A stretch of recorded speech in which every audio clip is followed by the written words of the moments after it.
안녕하세요. 오늘은 저희 학생 중 한 명이 작성한 자료를 소개하는 시간을 갖고자 합니다. 대회명은 대중매체 바로보기였고 사회과에서 개최한 대회였습니다. 이 학생은 이공계열을 준비하고 있지만 왜 때문인지 역사나 사회과 활동도 엄청 열심히 하는 친구입니다. 사실 자기 전공에 대한 활동을 더 많이 했으면 좋을 텐데 아무래도 학교 사정상 이공계열 활동을 많이 하기가 힘든가 봐요. 너무나 속상하겠지만 걱정하지 마세요. 얼마든지 진로 관련 활동을 할 수 있습니다. 어떻게 하냐고요? 그건 영상의 마지막에 소개할게요. 이 친구는 최근 관심 있게 지켜보고 있던 그렇기에 시의성이 있는 일본 제품 불매 운동에 대한 언론의 왜곡을 선정해 노제팬 운동에 대해 오해를 일으킬 만한 기사를 선정했고 어느 부분에서 왜 문제가 있는지 그리고 어떤 대안을 마련할 수 있는지에 대해 학교 양식에 맞게 발표했다고 합니다. 이런 대회는 꽤 많이 있는 편이죠. 사실 접하기 쉬운 대회이니만큼 많은 학생들이 관심을 가지고 있을 겁니다. 그런데 어떻게 시작해야 하는지를 어려워하더라고요. 그래서 간단하게 알아보는 시간을 가질게요. 대중매체가 잘못한 부분을 어떻게 알 수 있고 과연 내 판단이 맞을까? 잘못된 판단이면 어떻게 하지? 아마 이 고민이 가장 클 거라고 생각합니다. 이때 가장 중요한 것은 무엇일까요? 바로 교과서에 나온 내용 혹은 사전적 정의를 찾는 것입니다. 누군가가 그게 왜 문제냐라고 비판을 해도 교과서에서 그렇다고 해서 그것을 인용한 것이다 라고 하면 되죠. 너무 쉬운 거 아니냐고요? 전혀 아닙니다. 교과서에서 말하고 있는 것은 그만큼 객관적으로 타당하다는 의미인 거고요. 쉽다고 생각하지만 원래 학교에서 배우는 것을 실제 사례에 적용해서 적용 설명하는 것이 굉장히 중요해요. 아니면 좀 더 전문적인 자료를 활용하는 방법도 있습니다. 지금 나오는 이미지를 보면 2번 공정보도, 우리는 뉴스를 보도함에 있어서 진실을 존중하여 정확한 정보만을 취사 선택하며 엄정한 객관성을 유지한다. 이 부분이 보이시죠? 여러분들이 본 기사들 중 객관적이지 못한 부분을 찾아서 제시한 후 윤리 강령 2항인 공정보도 원칙에서 벗어난다. 땅땅땅 이렇게 말씀해 주시면 됩니다. 그럼 학생이 했던 내용을 참고해서 비슷하게 재구성해 보겠습니다. 참고로 이 아이디어를 이용하시는 건 자유입니다만 너무 비슷한 게 많으면 이상하겠죠? 그대로 사용하지는 말고 응용해서 사용하는 것을 추천해요. 이 기사의 주요 내용은 일본 차 불매운동은 어차피 효과 없고 오히려 일본이 한국의 경제적 압박을 강화시키는 빌미를 제공하게 되니 결국 우리 기업과 국민만 손해를 본다. 이런 내용입니다. 사실일 수는 있죠.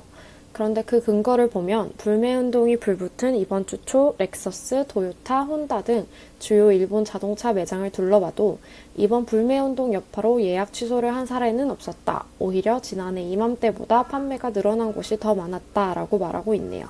하지만 7월 일본 자동차 판매량에 대한 다른 신문 기사를 보면 위의 근거는 기각됩니다. 혹시 저 위의 기사가 7월 초에 작성한 것이라서 시기상의 문제가 있던 건 아닐까요? 그래서 다른 자료도 찾아봤습니다. 보시다시피 이미 6월에도 5월에 비해서 판매 대수가 감소하고 있었기에 그리고 무엇보다 일본 불매운동이 본격화된 것이 7월 14일이기에 저 기사가 쓰인 시기를 봤을 때 일본차 판매 대수를 논의하는 것 자체가 무의미한 수준입니다. 정리하면 다음과 같습니다.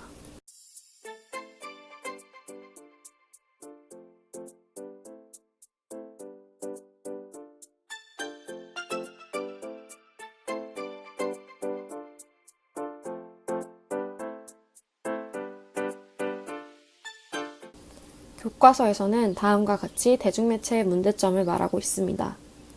중학교 사회 193페이지에 대중문화의 문제점과 올바른 수용 자세에 따르면 대중매체의 메시지는 어떤 의도를 가지고 우리를 설득하거나 속일 수도 있다. 또한 이 부분을 같이 활용해도 충분히 좋겠죠? 위의 내용을 종합해 본다면 위 기사는 자신의 의도에 맞게 우리를 속이려고 한다거나 정확한 정보만을 취사 선택하며 엄정한 객관성을 유지해야 하는데 그렇지 않다고 비판할 수 있겠죠? 다시 한번 간단하게 정리하면 다음과 같습니다.